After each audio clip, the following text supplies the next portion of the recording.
Hey guys, I'm Anna, and today I'm going to show you how to fix Windy.com mobile app not working. So first of all, you need to make sure you're running the latest version of the app. Open up App Store on your device, and then tap on this search icon in the bottom right corner. Then search for the Windy.com app, and if you see this update button right next to the app name, simply tap on it to make sure you're running the latest version of the app. But if you still encounter this issue, then you need to clear App Cache. Go to your device settings and then scroll all the way down to General and tap on it. Then tap on iPhone Storage.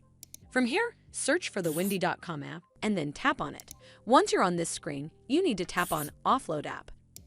Tap again to confirm. It'll take a bit for processing, and then a reinstall button will show up.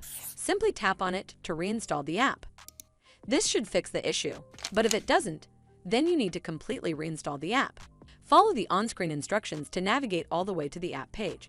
Once you're on this screen, tap on Delete App to uninstall the app from your device. Once uninstalled, you need to open up App Store and then search for the Windy.com app right over here in the search bar, and then click on this Get button to install it back on your device. Hopefully this will fix the issue, and if it did, then make sure you give this video a super thanks by clicking on this heart icon to help support the channel, and don't forget to hit that subscribe button. We'll see you in the next one.